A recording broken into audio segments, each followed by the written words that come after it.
what's good, and welcome back to Starting on the Bench. It's a place where normal people can talk about the sports they love. Hey, what's good, everybody? I'm so happy to be doing another podcast. It's been a long weekend. It feels it's only been like 2-3 days. I don't work on Monday. Monday's my day off. Thank you for tuning in to another podcast, another episode. If you're asking me how I'm doing great. I've been working out a lot, been running a lot.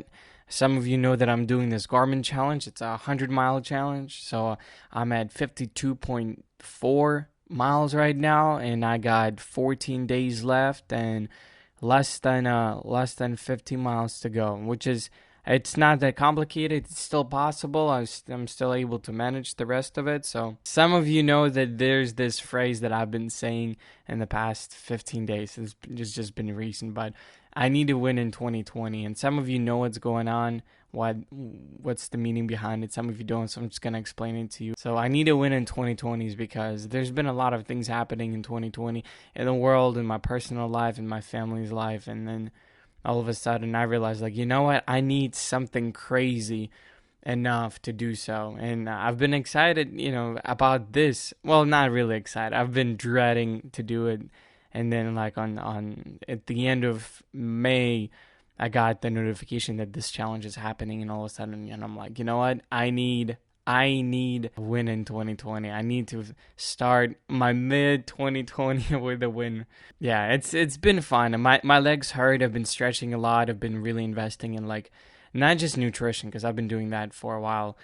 But, nutrition started a couple of years ago, but stretching started in 2016. Like the first time I actually paid attention, I was like, oh man, I need to stretch. I need to figure out how to maintain my body at all times in order to perform it at a certain level. So I've been watching a lot of videos, a lot of tutorials of foam rollers and all of that, and I stumbled upon some of videos of how NFL players, they perform at such a high level, and they keep on having these ACLs and fractures and muscle tears and all of that. In the past couple of months of how exactly these athletes kept on maintaining their body through the quarantine, because I haven't. Let me be honest with you, I haven't done anything. I mean, fine. I've done a bunch of exercises here and there, but it's like home exercises. I miss the gym. I miss that constant, I go there, not for a meeting. I go there, I know that I have to get in 4 times a week in a gym. That's it. And so the running and all that help. And I noticed that some NFL teams, they're actually been not enforcing their players to exercise, but some of them actually took the time. They were able to go to some places to exercise. I know Tom Brady got in trouble for that, which I feel like I get in trouble so many times for no reason, just because I'm I look shady. I don't know. But it is what it is. So Tom Brady got a fine or something like that. So there's park police noticed that Tom Brady was was training in the park. They're like, holy crap!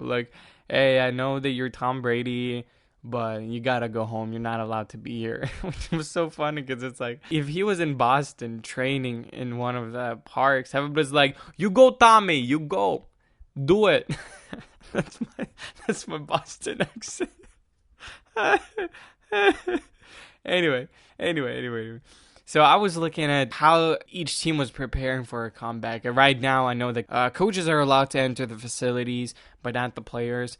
Different people who work in the arena and different equipment managers and all that, different workers to prepare for the team to come back, for the players, for the athletes to come back. And then we have chefs and all that. Just everybody who's essential to the team needed to come back, and coaches were definitely happy to have teams discussions and all of that, and just prepare for the next season. Obviously, it's going to be a very tough one, because not knowing how everybody's been able to train, not having an equal share of who's been doing what, preparing physically, obviously mentally, it's been just a rewarding time for everybody.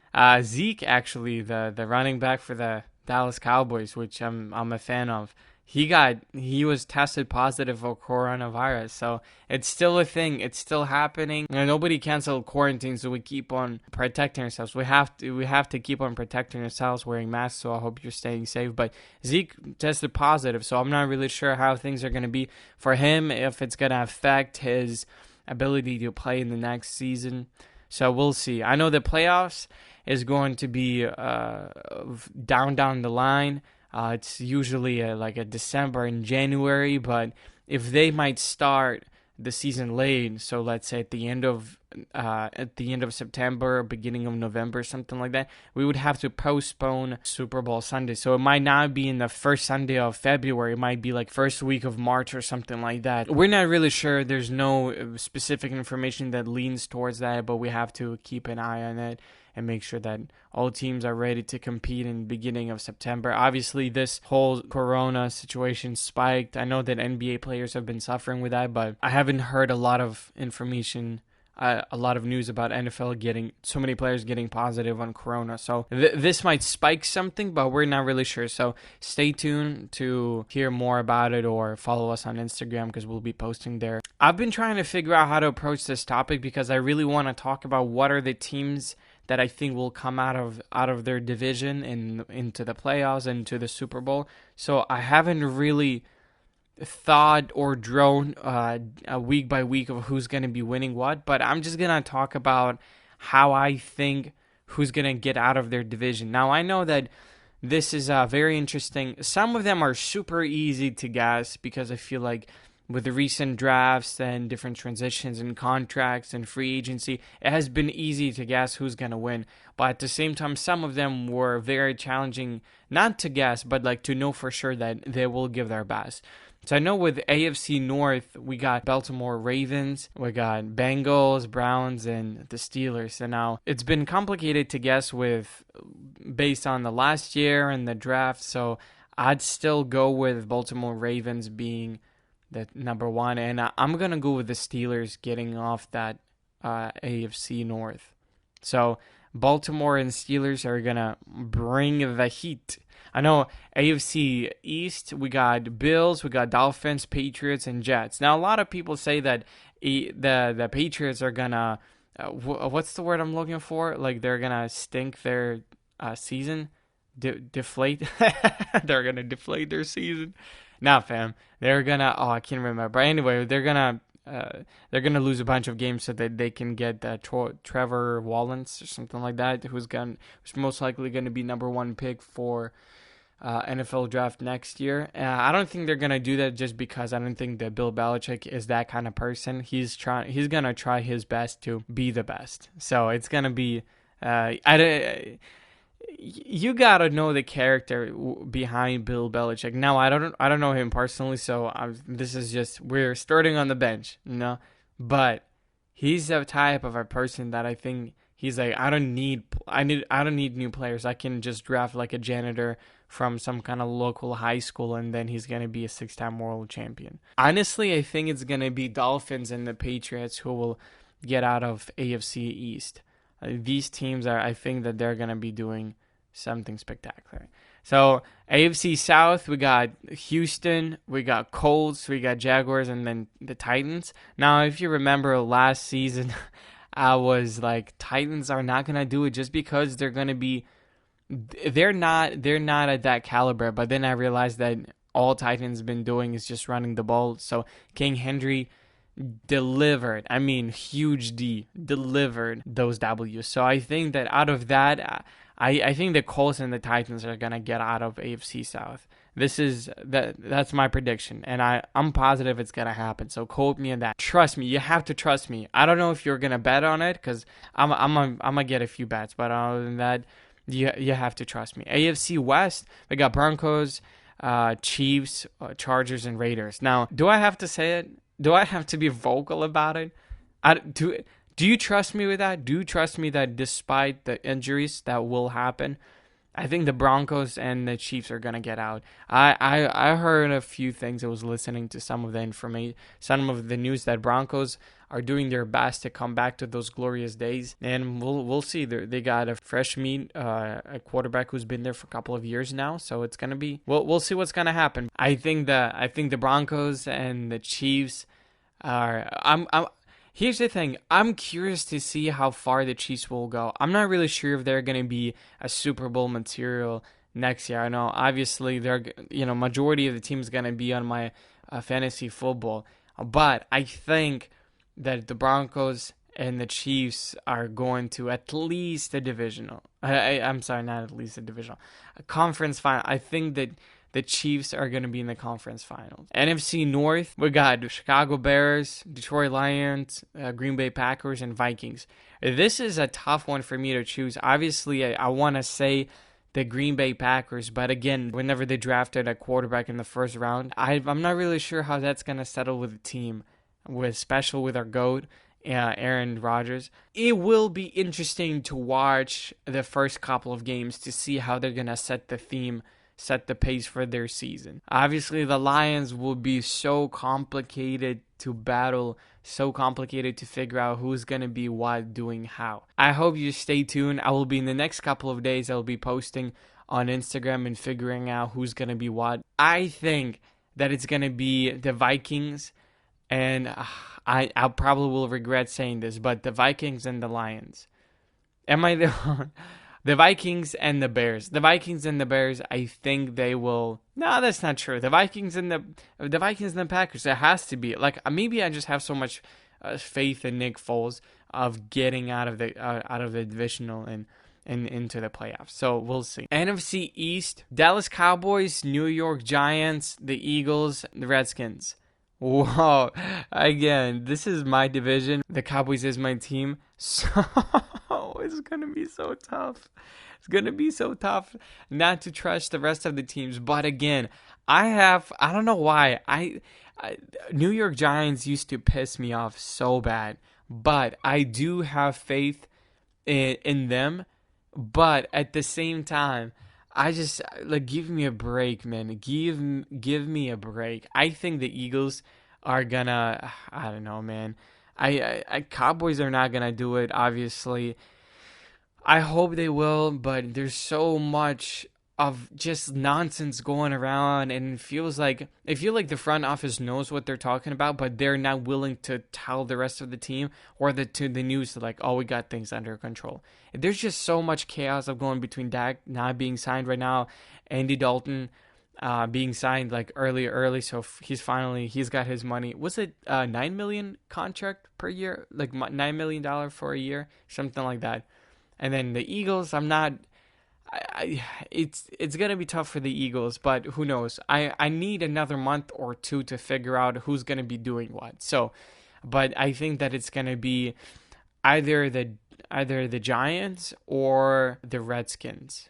So obviously I'm gonna bet on the Cowboys, but at the same time, it's gonna be either the Giants or the Redskins who are gonna be getting to the playoffs. We'll see. NFC South, we got Falcons, we got Panthers, Saints, and Tampa Bay.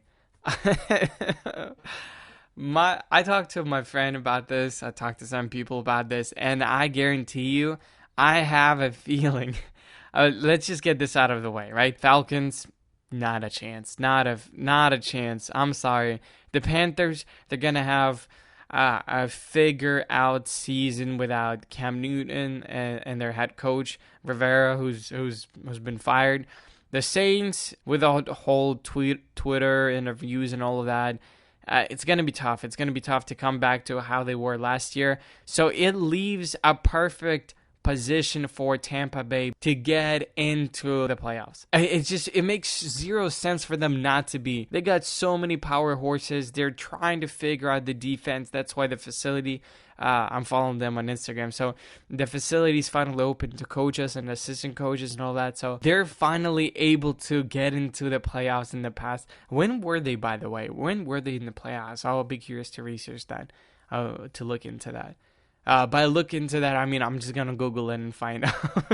It makes no sense. It makes no sense. NFC West, we got Cardinals, we got Rams, we got San Francisco, and Seahawks. Do I have to say it?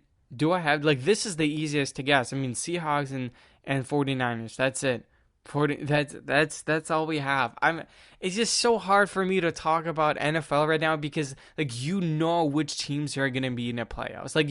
I haven't seen the summer workout. I haven't seen their the way they play, the camaraderie in the team. I just know that these teams, based on the last year, I guarantee you, it hurts my head to even think about, try to think of other positions to do it. It's remember whenever it was on TNT, it was obviously about basketball, but it was Charles Barkley when he was talking about in the beginning of 2018-2019 season. He's like, do I have to pretend that one of the teams in the finals is going to be either Golden State Warriors or Cavaliers? Do I have to pretend and lie that it's going to be any other team? Now, obviously the Raptors were there and nobody expected the Raptors to be such a power horse, and at least I didn't expect it to be. Obviously, the Raptors are every year is the year, just like the Cowboys. But do I have to pretend that the teams are gonna be like that? Do I have to pretend this is gonna be happening where San Francisco is not gonna be doing it, right? I mean, obviously, there's still a few signings to make. Cam Newton, who is still not signed. There are conversations and talks for Colin Kaepernick to be signed with the team. Roger Goodell said, I don't mind, just, be signed, but it's not up to me. I'm not stopping you. I'm not stopping the teams to be signed, for you to be signed to.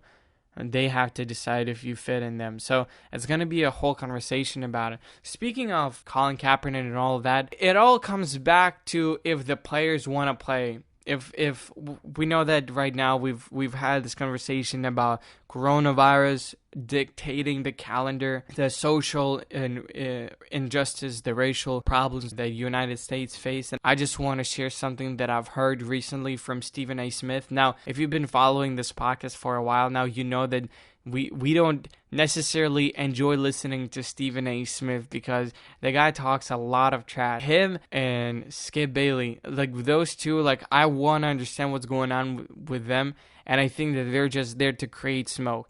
I thought that Stephen A. Smith was a cool guy until I heard him commentate UFC fights, and then I'm like, oh, come on, man. Oh, don't do this. This is your grave. But I was listening to some of the conversations in the First Take, obviously, on Instagram and on ESPN, and what he talks about, his view and his social position on what's been happening. And there's this interview that talks about Stephen A. Smith giving his opinion on, obviously, NBA is trying to come back at the end of July. But it's one thing for the teams to come back and another thing for the players, certain players to come back. And if you've heard on the news, Kyrie hosted a Zoom meeting or something like that of 80 plus players talking, sharing their thoughts and opinions on what's going to be happening. And Kyrie says that I don't want to play because there's still social injustice. And this is what Stephen A. Smith said on the interview. Here goes. I think they sound foolish. Let's get this out of the way right now. I've been waiting to talk about this, and I can't wait to get into this more heavily on First Take. I respect the fact that obviously everything's going on. You can't be a black man and not respect what we're seeing, particularly from these young warriors out here taking to the streets and making sure that they do everything that they can to raise awareness to what's going on and bring attention to it. But the real work is going to be done by other people within the legal profession and beyond after the awareness is brought to their attention and you buffer them with the level of support monetarily and otherwise that they may require. You're Kyrie Irving and you're Dwight Howard. If you are talking about not going back to work because of the coronavirus, nothing to talk about.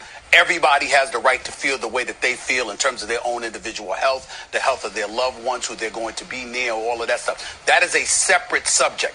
But to sit up there and imply that at this particular moment in time that sports should not exist and we shouldn't be going back to work because of racial inequality, prejudice, police brutality, etc., etc. These are things that have been going on for decades, if not more. Some would say centuries, obviously, when we're talking about racial oppression. So if that's the case, then there was no reason for anybody, whether it's your forefathers, your ancestors, or anybody in between, to ever show up to work. The reality is that you have a job to do. If you're Kyrie Irving, you're hurt, you're sitting out anyway in all likelihood. You're Dwight Howard, you want to pass up the opportunity to win a championship for the first time because you want to bring attention and awareness to this? Fine.